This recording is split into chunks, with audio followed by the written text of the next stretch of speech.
Lecture में हम पढ़ने वाले हैं कि पोषण क्या है, आहार क्या है और पोषक तत्व क्या है। और मुख्य रूप से दो प्रकार के पोषक तत्वों के बारे में आज की क्लास में हम बात करेंगे, जो हैं कार्बोहाइड्रेट्स और प्रोटीन। तो दोस्तों, ये पोषण के ऐसे यानी कि जो पोषण होता है उसके एक ऐसे घटक हैं या एक ऐसे पोषक तत्व हैं जिनके बारे में एग्जाम में क्वेश्चंस पूछे जाते हैं।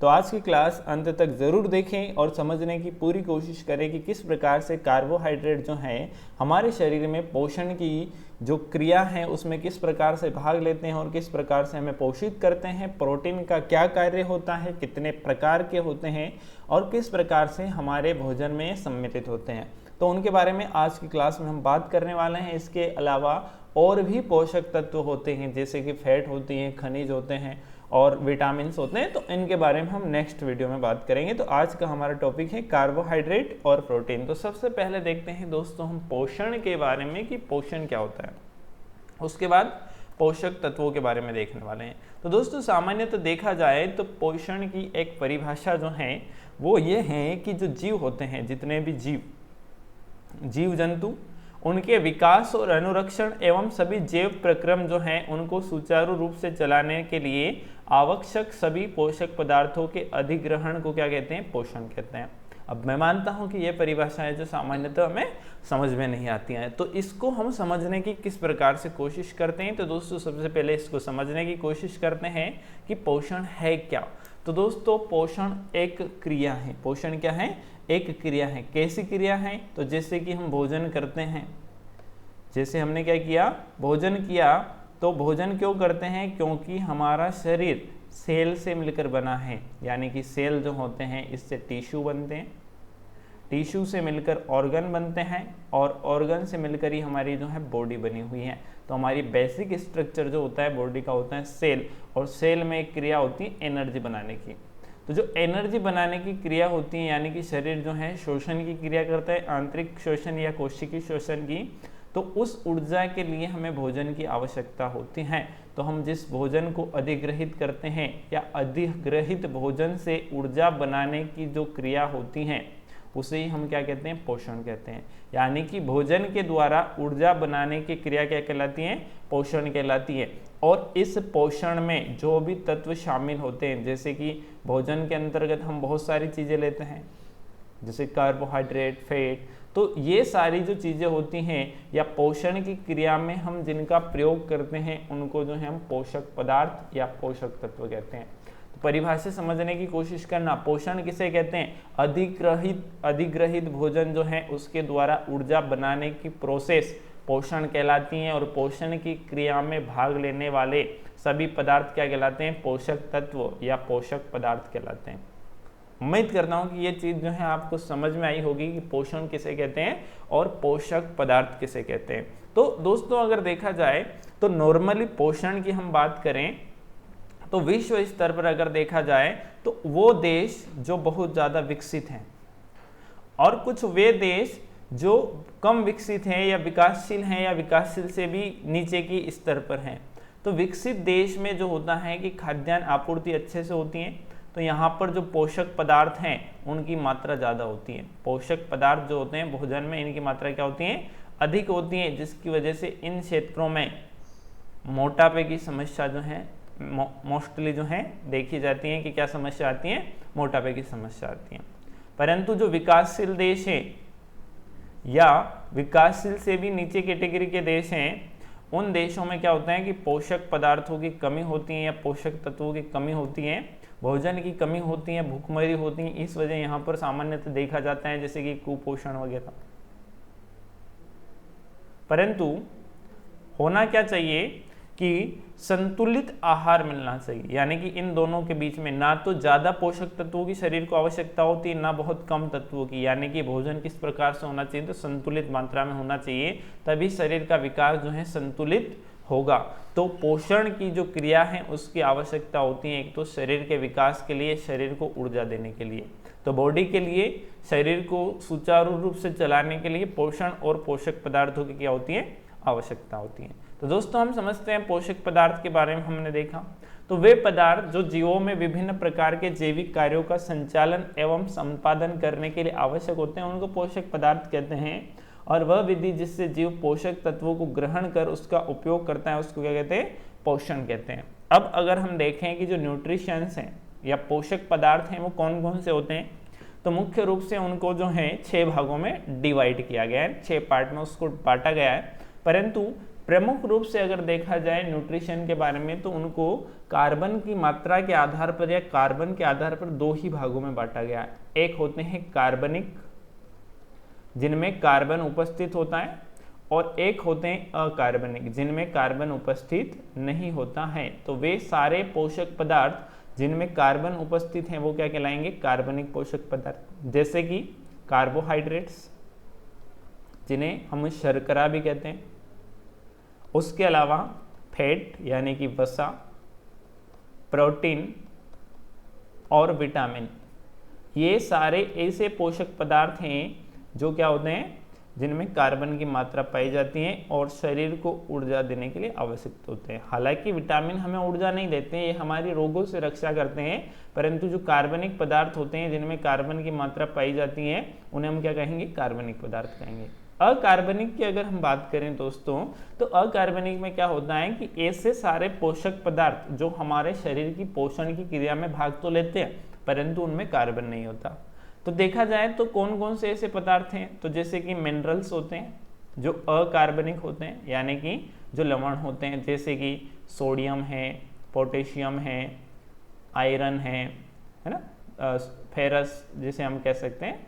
तो ये सारी जो चीज़ें होती हैं, यानी कि जितने भी तत्व होते हैं, जितने भी खनिज लवण होते हैं, NaCl हमने मान लिया, नमक है, तो ये सारे जो हैं मिनरल्स क्या होंगे, अकार्बनिक होंगे। उसके अलावा एक और मेन तत्व जो होता है पोषण की क्रिया में भाग लेने वाला वो होता है वाटर, यानी कि पानी भी क्या होता है, अकार्बनिक होता है। तो मुख्य रूप से जो पोषक पदार्थ हैं उनको हम 2 भागों में डिवाइड करते हैं। एक होते हैं कार्बनिक पोषक पदार्थ जिसके अंतर्गत कार्बोहाइड्रेट, वसा, प्रोटीन, विटामिन सारी चीज़ें आ जाती हैं। कार्बोहाइड्रेट, फैट और प्रोटीन जो है हमें ऊर्जा देने का काम करते, जबकि विटामिन हमें किसी प्रकार की ऊर्जा नहीं देते, ये शरीर की रोगों से रक्षा करते हैं। अकार्बनिक पदार्थ में सारे मिनरल्स, खनिज लवण जो हैं वो आ जाते हैं, जिसमें जो नेचुरल तत्व होते हैं वो भी जैसे सोडियम, पोटेशियम, आयरन, नमक हो गया, और भी जितने भी तत्व होते हैं जैसे मैग्नीशियम हो गया, तो जो शरीर के लिए आवश्यक होते हैं वो सारे इस क्रिया में यानी अकार्बनिक टाइप में आ जाएंगे। उसके अलावा वाटर भी इसी प्रकार में आ जाएगा। तो अभी हमने इन्हीं के बारे में देखा कि न्यूट्रिशन क्या होते हैं, कार्बोहाइड्रेट होते हैं, प्रोटीन होते हैं, फैट होती हैं, विटामिन होते हैं, मिनरल्स होते हैं और वाटर होते हैं। तो इन सभी के बारे में दोस्तों अब हमें पढ़ना है कि कार्बोहाइड्रेट क्या होते हैं, ये हमें किस प्रकार से ऊर्जा देते हैं, प्रोटीन क्या होते हैं, कितनी ऊर्जा देते हैं, कब देते हैं, किस प्रकार से होते हैं, इनके क्या क्या टाइप्स होते हैं। तो आज की क्लास में हम इन दोनों के बारे में पढ़ने वाले हैं कि कार्बोहाइड्रेट कितने प्रकार के हैं, इनसे क्या मिलता है, किस प्रकार से हमारे शरीर की जो पोषण की क्रिया है उसमें भाग लेते हैं। प्रोटीन कितने प्रकार के हैं, कितनी हमें एनर्जी देते हैं, कितनी शरीर को आवश्यकता होती है, एक दिन में कितना लेना चाहिए, और इनकी वजह से यानी कि जैसे कि डेफिशिएंसी हो जाती है तो उससे कौन से रोग होते हैं, जब इनकी मात्रा बढ़ जाती है तो उससे कौन से रोग होते हैं, इन सब के बारे में हमें पढ़ना है। नेक्स्ट क्लास में हम फैट, विटामिन और मिनरल्स और वाटर के बारे में पढ़ने वाले हैं। तो चलिए शुरू करते हैं। सबसे पहले कार्बोहाइड्रेट्स के बारे में देखते हैं। तो कार्बोहाइड्रेट कहते किसे हैं, तो दोस्तों कार्बोहाइड्रेट की जैसे कि कार्बोहाइड्रेट्स लिखा है, इसे हम शर्करा भी कहते हैं। तो शर्करा कहने का इसको एक रीज़न होता है कि स्वाद में मीठे होते हैं। शर्करा क्यों कहा जाता है कार्बोहाइड्रेट को, क्योंकि ये स्वाद में मीठे होते हैं। जब इनको टेस्ट किया जाता है तो इनके अंदर कुछ ऐसे पदार्थ पाए जाते हैं जिसकी वजह से इनका टेस्ट जो होता है नेचुरली मीठा होता है। दूसरा, इसको कार्बोहाइड्रेट कहा जाता है तो इसमें क्या होते हैं, कार्बन के कण होते हैं, यानी कि इसमें क्या होता है, एक कार्बनिक पदार्थ है, कार्बन के कण होते हैं, और कार्बन के जो कण हैं वो आपस में जुड़े होते हैं पानी के द्वारा, या पानी के जो अणु होते हैं उसके द्वारा, यानी कि कार्बन के अणु हाइड्रेट यानी कि पानी के अणु के द्वारा जब आपस में जुड़े हैं तो उसको ही हम क्या कहेंगे, सामान्य भाषा में जब हम कार्बोहाइड्रेट की परिभाषा पढ़ने की कोशिश करते हैं या समझने की कोशिश करते हैं तो यही चीज़ होती है कि कार्बन के कण जब पानी के कणों के द्वारा जुड़े हुए हैं तो उसे ही हम क्या कहेंगे, कार्बोहाइड्रेट। तो इसमें मुख्यतः देखा जाए तो 3 तत्व होते हैं, क्योंकि जैसे कि हम पानी देखें तो पानी में क्या होता है, एक तो हाइड्रोजन होता है और एक ऑक्सीजन, यानी कि पानी का फार्मूला होता है H2O।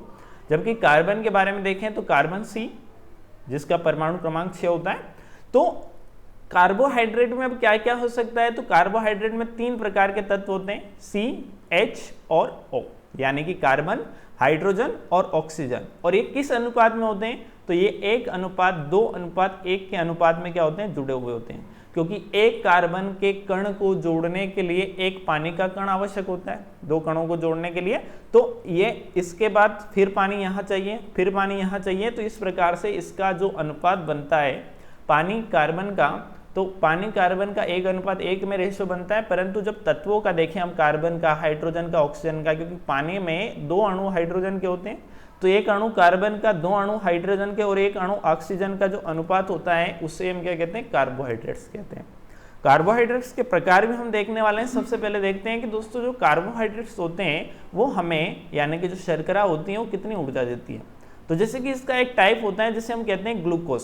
जैसे ग्लूकोज का फार्मूला नॉर्मली हम सभी क्लास में भी देखते हैं, कॉम्पिटिटिव में भी हम देखते हैं, C6H12O6 इसका जो है फार्मूला होता है, और XH2O जो है इसके साथ जुड़ा होता है, यानी कि पानी के अणु के द्वारा भी ये आपस में जुड़ा होता है। बट जो स्वतंत्र या नवजात होता है वो C6H12O6 होता है।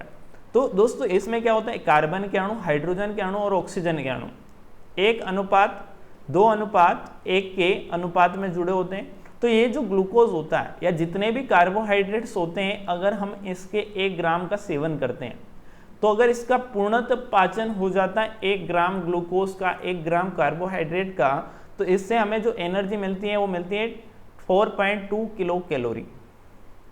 क्योंकि उस ऊर्जा जो होती है उसको किलो कैलोरी में हम देखते हैं, जो शारीरिक ऊर्जा होती है उसको, तो कितनी मिलती है? 4.2 किलो कैलोरी ऊर्जा जो है हमें 1 ग्राम ग्लूकोज के पूर्णतः पाचन के बाद या 1 ग्राम कार्बोहाइड्रेट जो है उसके पाचन के बाद हमें प्राप्त होते हैं। तो ये सारे क्वेश्चन जो एग्जाम में पूछे जाते हैं। अब देखते हैं कि इसकी जो है परिभाषा क्या हो जाती है। तो कार्बोहाइड्रेट हमें ऊर्जा प्रदान करने वाले पदार्थों का एक वर्ग होता है जो हमें क्या देता है? ऊर्जा देता है। ऊर्जा तो देगा ही, और ऊर्जा कैसे देते हैं? त्वरित ऊर्जा देते हैं, यानी कि जल्दी से हमें ऊर्जा देने का काम कौन करते हैं? सारे पोषक पदार्थों में देखा जाए तो कार्बोहाइड्रेट जो है हमें त्वरित ऊर्जा देते हैं, जल्दी से ऊर्जा हमें दे देते हैं। ऐसा क्वेश्चन भी एग्जाम में पूछा जाता है। कार्बोहाइड्रेट में भी कौन देता है? तो फिर ग्लूकोज की बात आती है।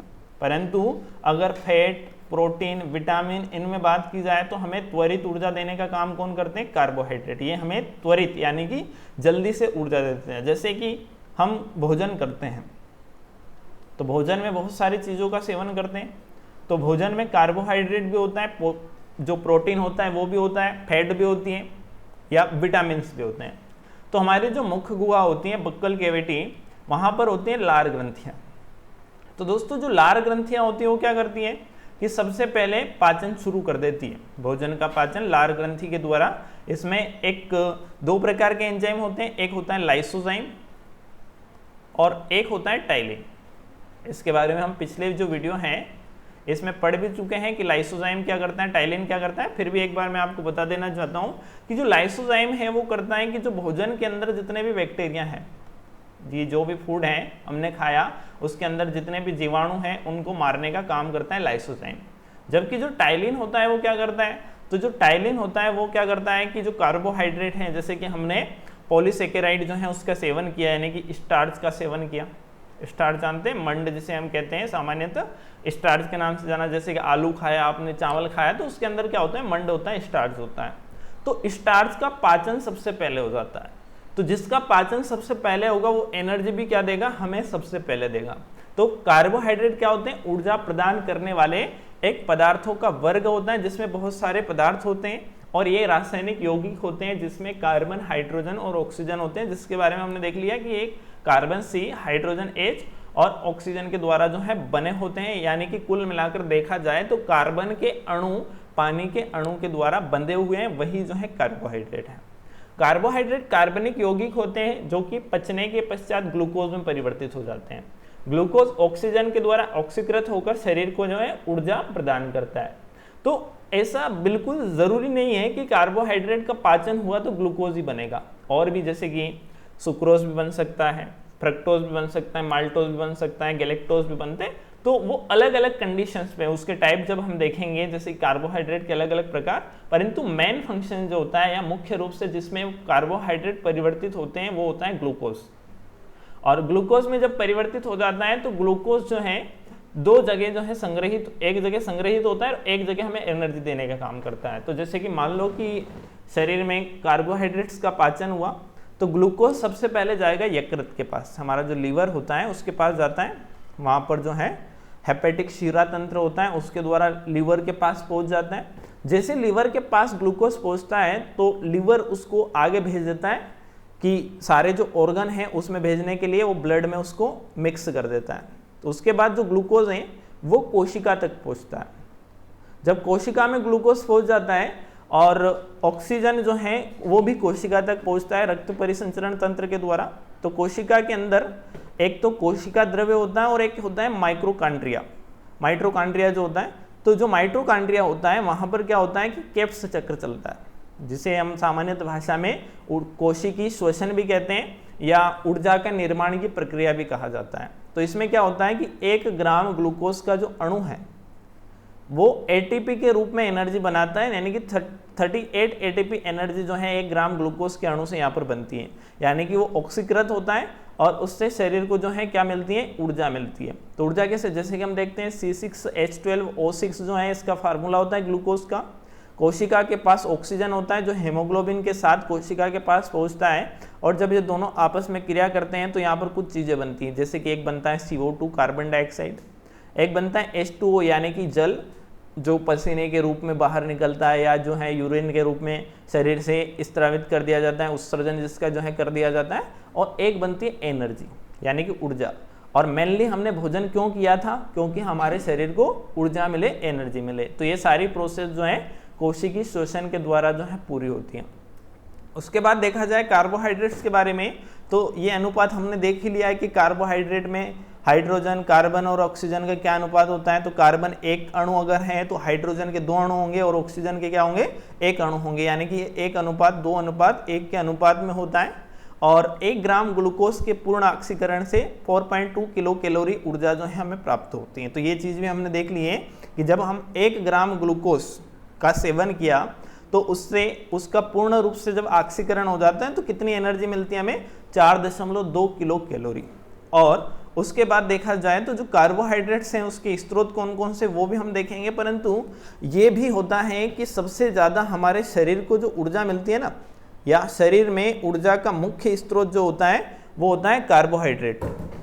शरीर में मुख्य ऊर्जा का स्रोत क्या होता है, कार्बोहाइड्रेट, क्योंकि सबसे ज़्यादा हम इन्हीं का सेवन करते हैं और इन्हीं के द्वारा क्या मिलता है, हमें सबसे ज़्यादा जो है ऊर्जा मिलती है। हालांकि अगर बात करें कि कौन से जो पोषक पदार्थ हैं उससे सबसे ज़्यादा एनर्जी हमें मिलती है, तो वो मिलते हैं फैट से, कि 1 ग्राम फैट का जब हम सेवन करते हैं तो 9.1 किलो कैलोरी एनर्जी हमें मिलती है, परंतु 1 ग्राम जो कार्बोहाइड्रेट है उससे 4.2 मिलती है। पर इसका सेवन ज़्यादा करते हैं इसलिए शरीर सबसे ज़्यादा इसी से एनर्जी प्राप्त करता है।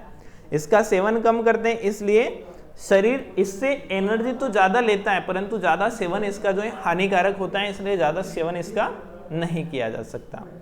कार्बोहाइड्रेट देखें दोस्तों तो इसके स्रोत कौन कौन से होते हैं, यानी कि प्रमुख स्रोत के रूप में अगर देखें हम कि कार्बोहाइड्रेट हमें किन किन चीज़ों से प्राप्त होता है, तो जैसे कि आप गेहूं खाते हैं या गेहूं की रोटी खाते हैं, गेहूं के बने हुए कोई भी पदार्थ खाते हैं तो उनसे हमें कार्बोहाइड्रेट मिलता है। चावल से हमें मिलता है, मक्का जो होता है वहीं से कार्बोहाइड्रेट मिलता है, ज्वार से मिलता है, बाजरा, जौ, शक्कर अगर आप खा रहे हैं, गुड़ खा रहे हैं, शहद खा रहे हैं या सूखे फल ड्राई फ्रूट्स आप खा रहे हैं, अंजीर, दूध, पके हुए फल, आलू, शकरकंद, चुकंदर, रसीले फल, गन्ना, शलजम, अरबी, मांस आदि चीज़ों का जब आप सेवन करते हैं तो वो सारे जो हैं कार्बोहाइड्रेट के स्रोत होते हैं, कार्बोहाइड्रेट के सोर्स होते हैं जिनके द्वारा हमें कार्बोहाइड्रेट जो है प्राप्त होता है।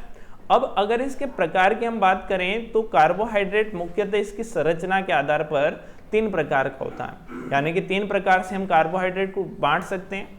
एक होता है मोनोसेकेराइड, यानी इसमें एक अणु जो होता है कार्बोहाइड्रेट्स का होता है।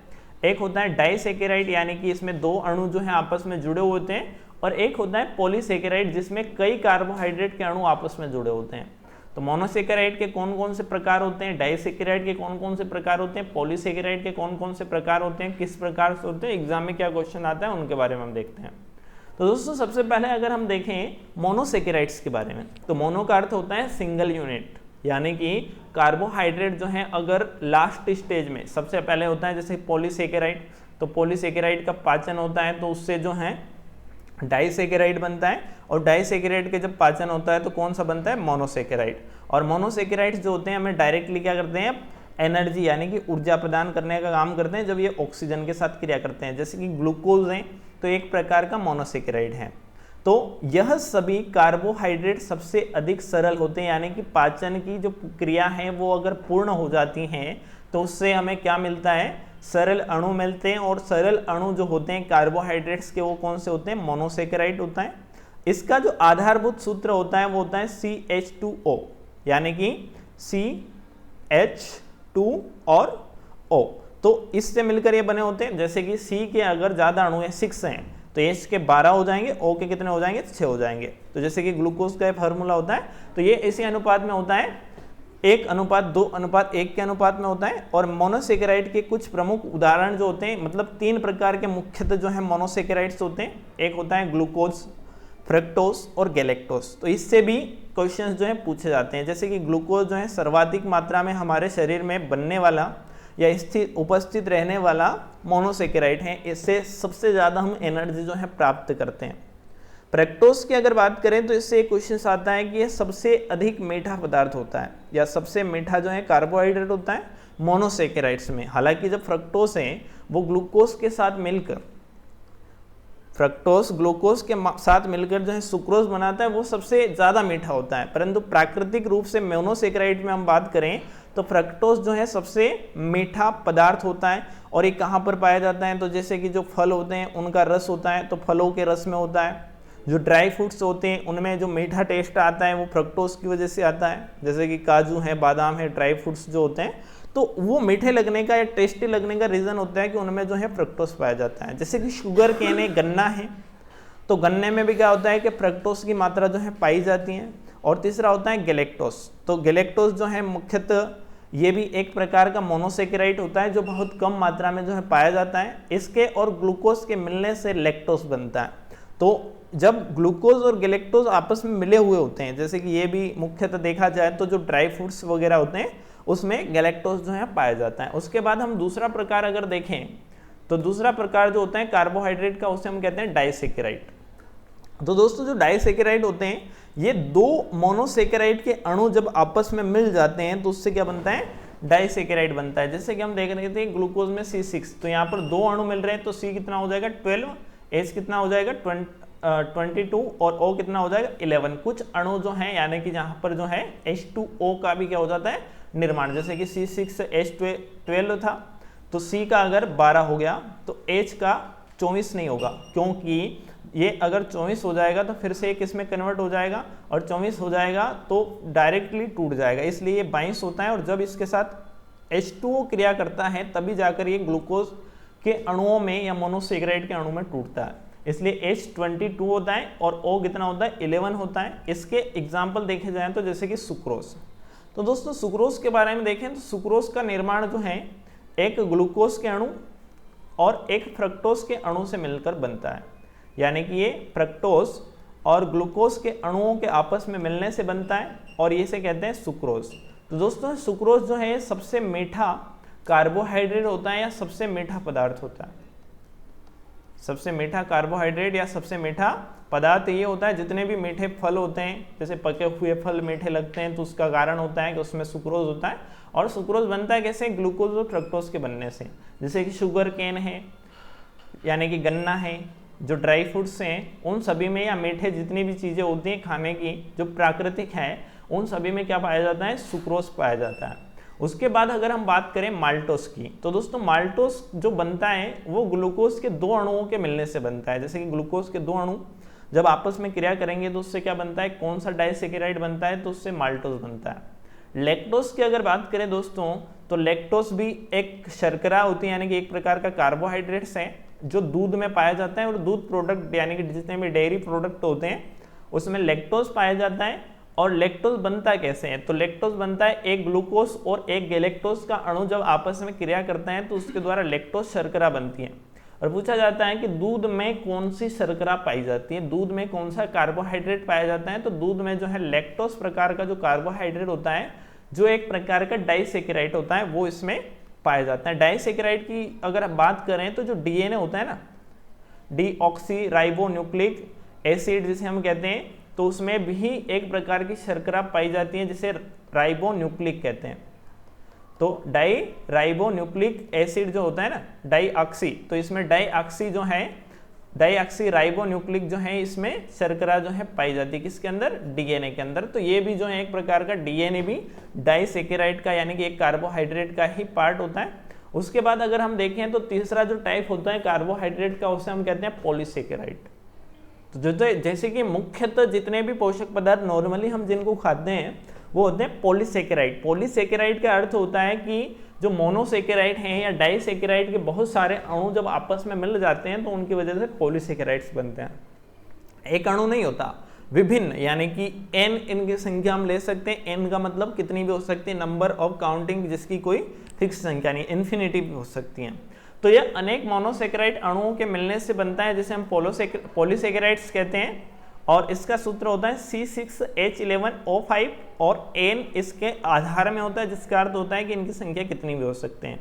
ये जो होते हैं जल में अघुलनशील होते हैं, जैसे ग्लूकोज जल में घुल जाता है, या डाइसैकेराइड पॉलीसैकेराइड जल में घुलनशील होते हैं, परंतु ये जल में अघुलनशील होते हैं और मुख्यतः पौधे जो होते हैं उसमें पाए जाते हैं। और आवश्यकता पड़ने पर जल अपघटन के द्वारा ग्लूकोज में विघटित भी हो जाते हैं। इस प्रकार ये ऊर्जा उत्पादन के लिए संग्रहित ईंधन का कार्य करते हैं। इसके एग्जाम्पल के रूप में देखा जाए तो प्रमुख जो है वो होता है स्टार्च। जैसे कि स्टार्च किस में पाया जाता है, तो आलू है, चावल हैं, या जितने भी खाने वाले पदार्थ होते हैं जिसमें मंड या स्टार्च पाया जाता है वो इसी के एग्जाम्पल होते हैं। मुख्यतः आलू में और चावल में पाया जाता है। और ये ऐसा पदार्थ है जिसका पाचन सबसे पहले, या एक प्रकार का कार्बोहाइड्रेट है जिसका पाचन सबसे पहले हो जाता है। कहाँ पर होता है, तो अभी मैंने बताया था थोड़ी देर पहले आपको कि जो मुख गुहा होती है हमारी, बक्कल कैविटी, वहाँ पर लार ग्रंथियाँ टाइलिन प्रकार का जो एंजाइम स्त्रावण करती हैं वो स्टार्च को माल्टोज में कन्वर्ट कर देता है, यानी कि पॉलीसैकेराइड को डाइसैकेराइड में कन्वर्ट करने का काम जो है मुख गुहा में टाइलिन नामक जो एंजाइम होता है वो करता है। ये भी आपको याद रखना है, इंपॉर्टेंट है, एग्जाम में पूछा जाता है, कई बार जो है पूछा गया है। उसके बाद अगर हम देखें तो ग्लाइकोजेन भी एक प्रकार का पॉलीसैकेराइड होता है। सेल्यूलोज, ये जो है एक इम्पोर्टेंट सेल्यूलोज जो होता है इम्पोर्टेंट पॉलीसैकेराइड होता है, जो पौधों में जो है मुख्यतः पाया जाता है और इंसान जो है इसका पाचन नहीं कर सकता। मानव इसका पाचन, सेल्यूलोज का पाचन नहीं कर सकता। पहले जैसे कि एक ऑर्गन होता है हमारे शरीर के अंदर जिसे हम अवशेषी अंग कहते हैं, उसका नाम है, जो हमारी आंत के पास में पाया जाता है या बड़ी आंत जो है उसके पास में पाया जाता है, जिसे अपेंडिक्स कहते हैं। तो अपेंडिक्स जो होता है कच्चा मांस पचाने के लिए या सेल्यूलोज का पाचन करने के लिए पहले जो है एक्टिव होता था, परंतु अब ये अवशेषी अंग एक्टिव नहीं रहता है। तो हमारा शरीर जो है सेल्यूलोज का पाचन नहीं कर सकता, यानी कि मानव इसका पाचन नहीं कर सकता। तो इसको जो है जो जानवर होते हैं वो खाते हैं और वो इसका जो है पाचन कर लेते हैं, परंतु जानवरों को भी पोषण की आवश्यकता होती है और उनको सेल्यूलोज, मंड यानी कि स्टार, ग्लाइकोजेन, काइटिन आदि पॉलीसैकेराइड के माध्यम से प्राप्त होता है। और ये सारे जो है पॉलीसैकेराइड के एक अच्छे एग्जाम्पल हैं। अब देखते हैं हम कार्बोहाइड्रेट जो है उसके क्या क्या कार्य होते हैं। तो क्या क्या कार्य करता है, तो दोस्तों हम जानते हैं ये शरीर को ऊर्जा प्रदान करने के मुख्य स्रोत होते हैं। सबसे ज़्यादा हमारे शरीर को इन्हीं के माध्यम से ऊर्जा मिलती है, क्योंकि इनका सेवन हम सबसे ज़्यादा करते हैं। लगभग 300 से 400 ग्राम जो है, या 400 से 500 ग्राम जो है पर डे, एक दिन में इतने कार्बोहाइड्रेट का सेवन, जो मुख्य जैसे कि जो उपयोगी हैं उतने कार्बोहाइड्रेट का सेवन हम करते हैं, तो जिसके माध्यम से हमें ऊर्जा मिलती है। तो शरीर को ऊर्जा प्रदान करने के मुख्य स्रोत यही होते हैं। ये मंड के रूप में संचित ईंधन का कार्य करते हैं, यानी कि स्टार्च के रूप में एक संचित रहते हैं, जिसको जब खाया जाता है तो ये हमें एनर्जी प्रदान करते हैं। वसा के रूप में बदलकर संचित भोजन का कार्य करते हैं। डीएनए और आरएनए का भी एक घटक होता है। ये शर्करा के रूप में ऊर्जा उत्पादन के लिए ईंधन का भी काम करते हैं। ये प्रोटीन को शरीर के निर्माणकारी कार्यों के लिए सुरक्षित रखने का भी काम करते हैं और शरीर में वसा के उपयोग के लिए अत्यंत जो है आवश्यक भी होते हैं, यानी कि फैट का उपयोग हमारा शरीर किस प्रकार से करे, वो सारी चीज़ें जो है कार्बोहाइड्रेट के ऊपर डिपेंड करती हैं। अब देखते हैं दोस्तों हम प्रोटीन के बारे में। तो प्रोटीन किसे कहते हैं, प्रोटीन कौन कौन से, उनके कौन कौन से प्रकार हैं। जिस प्रकार से हमने कार्बोहाइड्रेट के बारे में सारी चीज़ें देखने की कोशिश की, उसी प्रकार से हम प्रोटीन के बारे में भी सारी चीज़ें देखेंगे। तो अभी तक आप लोगों ने अगर वीडियो को लाइक नहीं किया है तो जल्दी करें, वीडियो को लाइक करें, चैनल को सब्सक्राइब करें। और अब हम पढ़ने वाले हैं दोस्तों प्रोटीन के बारे में। तो प्रोटीन किसे कहते हैं? तो दोस्तों प्रोटीन जो है वो बनते हैं मुख्य रूप से एमिनो अम्ल जो होते हैं, अमीनो अम्ल जो होते हैं उनके माध्यम से बनते हैं। यानी कि ये अमोनिया के मुख्य घटक होते हैं। अमीनो अम्ल जो होता है उसके द्वारा इनका निर्माण होता है। अमीनो अम्ल के जुड़ने से पेप्टोन बनता है और पेप्टोन के जुड़ने से प्रोटीन बनता है। यानी कि हमने अगर प्रोटीन को खाया, यानी कि प्रोटीन का सेवन किया, खाया का मतलब सेवन किया, तो प्रोटीन का पाचन होगा पेप्टोन में और पेप्टोन टूटेगा 20 प्रकार के एमिनो अम्ल में। और एमिनो अम्ल जो है, जो प्रोटीन का हम सेवन करते हैं उससे एमिनो अम्ल बनेंगे, तो इससे कुछ मात्रा में हमें जो है ऊर्जा मिलेगी। और बाकी अगर इसकी ज़्यादा मात्रा आपने खाई तो ये जो है किडनी जो होती है ना हमारी, वृक्क, उसमें एकत्रित होते हैं और उसको जो है खराब करने का काम करते हैं। जैसे कि प्रोटीन का सेवन कर रहे हैं, जिम जा रहे हैं, जिम जाने वालों के लिए तो अच्छा होता है क्योंकि वो जो है इसका पाचन कर लेते हैं, इसका पाचन हो जाता है। परंतु सामान्य व्यक्ति अगर प्रोटीन का ज़्यादा सेवन कर रहा है तो उसके वृक्क या किडनी खराब होने के चांसेस जो है बढ़ जाते हैं, क्योंकि ये जो अमोनी अम्ल है, एमिनो एसिड जो है, इसकी वजह से ही अमोनिया बनता है। और अमोनिया का उत्सर्जन हम जो है वृक्क के द्वारा, किडनी के द्वारा करते हैं, यानी कि मूत्र के रूप में इसका उत्सर्जन करते हैं। तो ये जाता कहाँ है? तो ये हमारी किडनी के पास जाता है। मात्रा ज़्यादा हो जाएगी तो क्या करेगा? किडनी को खराब करेगा। प्रोटीन के अच्छे स्रोत क्या होते हैं? ऐसा भी एग्जाम में पूछा जाता है कि प्रोटीन हम जो है सबसे ज़्यादा कैसे प्राप्त करते हैं। तो प्रोटीन प्राप्त करने के लिए सोयाबीन खाओ, ये सब बोलते हैं। जैसे डॉक्टर के पास गया, प्रोटीन की कमी है, क्या खाना चाहिए? सोयाबीन खाना चाहिए। प्रोटीन क्यों आवश्यक होते हैं? तो प्रोटीन आवश्यक होते हैं कि शरीर का विकास हो, शरीर के विकास के लिए। दूसरा, शरीर को, जैसे कि छोटे बच्चे हैं तो उनमें शारीरिक विकास जो है किसकी वजह से होता है? प्रोटीन की वजह से होता है। तो उनके लिए तो प्रोटीन आवश्यक होता है। जब 20 से 21 वर्ष की एज हो जाती है उसके बाद प्रोटीन क्यों आवश्यक होता है? तो ये शरीर को ऊर्जा देने के लिए या शरीर की कार्य प्रणाली को चलाने के लिए ये जो है आवश्यक होते हैं। परंतु इनकी संतुलित मात्रा आवश्यकता होती है। कम होगा तो भी रोग होंगे, ज़्यादा होगा तो भी खराब होगा। यानी कि पोषक पदार्थों का आप सेवन कर रहे हैं तो अगर संतुलित मात्रा में हो रहा है तो ठीक है। अगर आप कम इसका सेवन करते हैं तो भी रोगी होंगे, ज़्यादा सेवन करेंगे तो भी रोगी होंगे, क्योंकि शरीर के ऑर्गन उस प्रकार से बने हैं कि इनका जो है संतुलित आहार के रूप में, संतुलित मात्रा में आप अगर सेवन करते हैं तो शरीर के लिए काफ़ी अच्छे होते हैं। जैसे कि कोई जो है उसने कार्बोहाइड्रेट खाना बिल्कुल छोड़ दिया, केवल और केवल क्या कर रहे हैं? प्रोटीन का सेवन कर रहा है। तो प्रोटीन का सेवन कर रहा है, उसे थोड़े दिन तो अच्छा लगेगा, परंतु ज़्यादा समय के बाद उसके वृक्क जो होते हैं, किडनी जो होती हैं, वो क्या होने लगी? खराब होने लगेगी। प्रोटीन की आवश्यकता हमें क्यों होती है? प्रोटीन का बिल्कुल सेवन नहीं कर रहा है तो शारीरिक विकास जो है अच्छे से नहीं होगा, या शरीर जो है उसमें बहुत सारी कमियां हो जाएगी, शरीर की जो कार्य प्रणाली है सही प्रकार से नहीं चलेगी। अगर हम बात करें दोस्तों कि 1 ग्राम प्रोटीन का अगर सेवन कर रहे हैं तो 1 ग्राम प्रोटीन से हमें कितनी एनर्जी मिलेगी? जैसे कि 1 ग्राम कार्बोहाइड्रेट से हमने देखा था कि 1 ग्राम कार्बोहाइड्रेट का जब सेवन करते हैं तो 4.2 किलो कैलोरी एनर्जी मिलती है। सबसे ज़्यादा शरीर में एनर्जी इनके द्वारा ही मिलती है, कार्बोहाइड्रेट के द्वारा। तो 1 ग्राम प्रोटीन का सेवन किया तो 1 ग्राम प्रोटीन से आपको एनर्जी जो मिलेगी 4.1 किलो कैलोरी, यानी कि ये हमें कार्बोहाइड्रेट से भी कम एनर्जी देते हैं। समझ पा रहे हैं मेरी बात को? चलिए आगे बढ़ते हैं हम। प्रोटीन जो है अत्यंत जटिल, जो नाइट्रोजन युक्त पदार्थ हैं, उनकी रचना लगभग 20 एमिनो अम्ल के भिन्न भिन्न संयोगों से होती हैं। तो 20 प्रकार के एमिनो अम्ल होते हैं। कितने होते हैं? टोटल एमिनो अम्ल की संख्या भी पूछी जाती है, जिसमें से 9 प्रकार के एमिनो एसिड जो है हमारा शरीर बना लेता है। अगर ये बाहर से नहीं मिले तो भी कोई दिक्कत नहीं है, परंतु 11 प्रकार के एमिनो अम्ल जो हैं ये शरीर के विकास के लिए बाहर से लेना आवश्यक, यानी कि फूड के माध्यम से। तो अलग अलग प्रकार के जो फूड होते हैं उसमें अलग अलग प्रकार के प्रोटीन होते हैं, और अलग अलग प्रकार के जो प्रोटीन होते हैं उसमें अलग अलग प्रकार के एमिनो अम्ल होते हैं। तो जैसे कि सोयाबीन है, तो सोयाबीन एक प्रकार की दलहनी फसल है, तो सोयाबीन में प्रोलीमिन्स प्रोटीन पाया जाता है। जितनी भी दालें होती हैं उसमें प्रोलीमिन्स प्रोटीन पाया जाता है। तो प्रोलीमिन्स प्रोटीन जो है उसमें कौन सा एमिनो अम्ल है उसके ऊपर डिपेंड करता है। तो 11 प्रकार के आप जो है फूड के माध्यम से, यानी कि भोजन के माध्यम से लेते हैं, और 9 प्रकार के शरीर जो है अंदर ही यानी कि शरीर के अंदर ही क्या हो जाता है, निर्माण हो जाता है और शरीर के लिए आवश्यक भी होते हैं।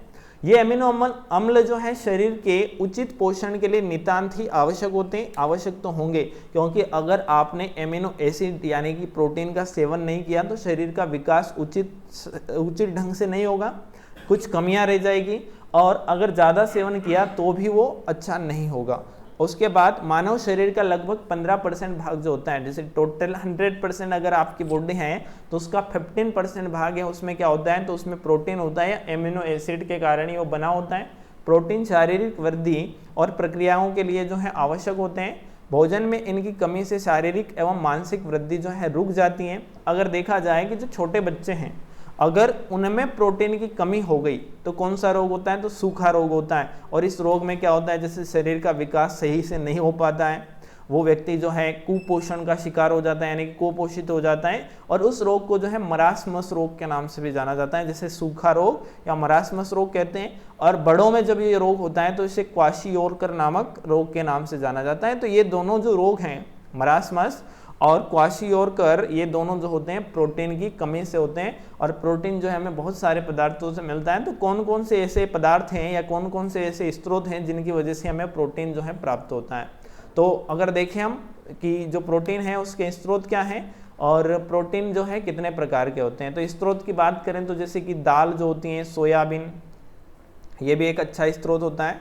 दालें जो होती हैं वो भी एक अच्छा स्रोत होती हैं। उसके अलावा गेहूं में भी प्रोटीन होता है, जैसे गेहूं में ग्लूटीन प्रोटीन होता है। तो इस प्रकार के क्वेश्चन भी पूछे जाते हैं, गेहूं में कौन सा प्रोटीन है। एग यानी कि जो अंडा होता है उसमें भी प्रोटीन होता है, तो अंडे में कौन सा प्रोटीन होता है, तो एल्बुमिन प्रोटीन जो है अंडे में होता है। तो इस प्रकार के क्वेश्चंस भी जो है पूछे जाते हैं कि किस में कौन सा। दाल और सोयाबीन की अगर बात करें तो इसमें प्रोलीमिन्स प्रोटीन होता है। ये भी आप नोट कर सकते हैं अपनी नोटबुक में, या अगर नोट नहीं करते हैं तो स्क्रीनशॉट जरूर ले लें, जिससे कि आने वाले एग्जाम में अगर ये क्वेश्चंस आता है तो आप जो है उसको अच्छे से कर सकें और बाद में रिवाइज करने के लिए आपके लिए आवश्यक होगा। उसके अलावा देखा जाए तो जो आरबीसी होती है, रेड ब्लड सेल्स, तो आरबीसी में कौन सा प्रोटीन होता है, तो आरबीसी में एक गोलाकार प्रोटीन होता है जो एक ट्रांसपोर्टर का काम करता है, परिवहक का काम करता है, जैसे हीमोग्लोबिन कहते हैं।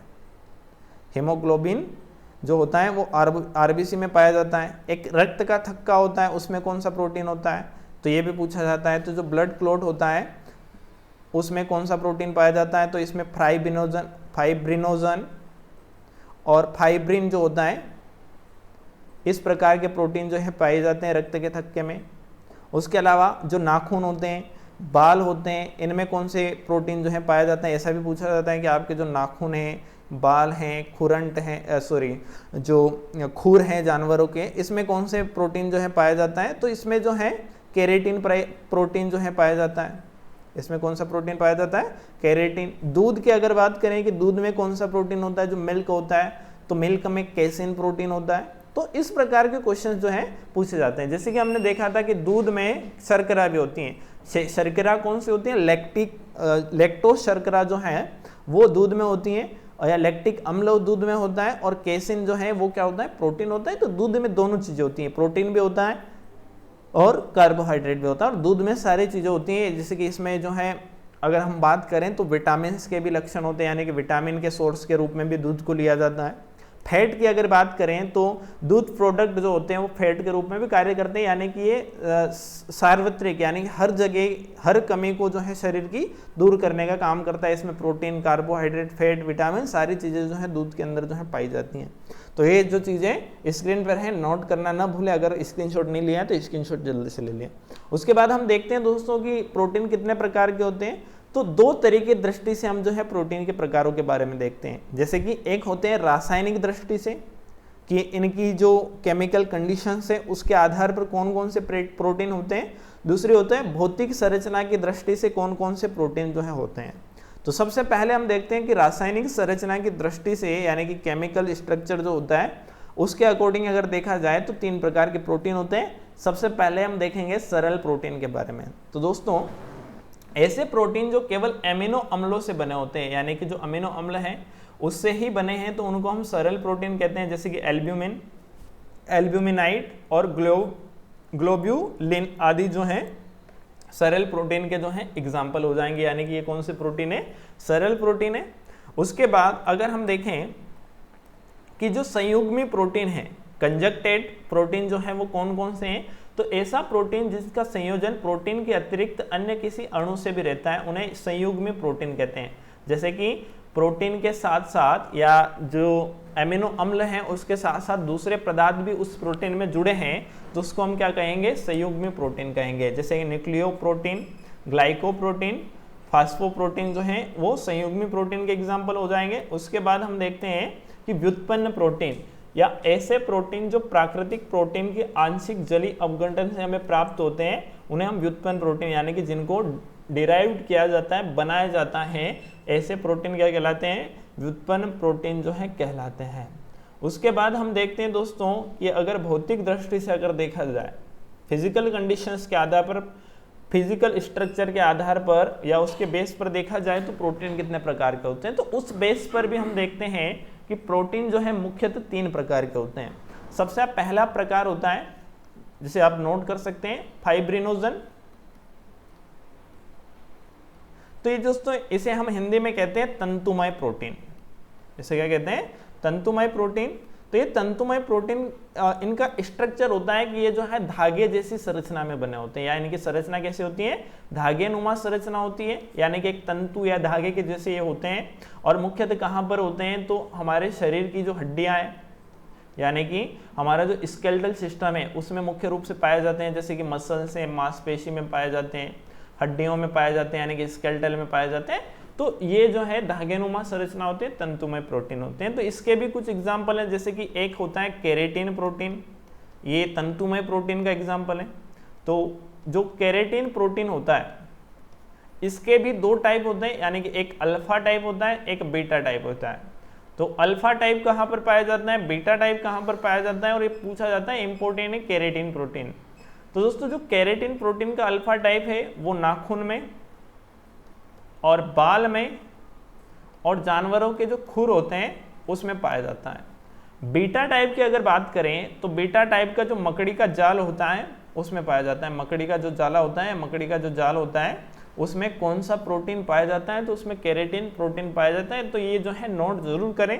उसके बाद हम देखते हैं कि अगला टाइप कौन सा है प्रोटीन का, तो अगला जो टाइप होता है दोस्तों उसे हम कहते हैं मायोसिन।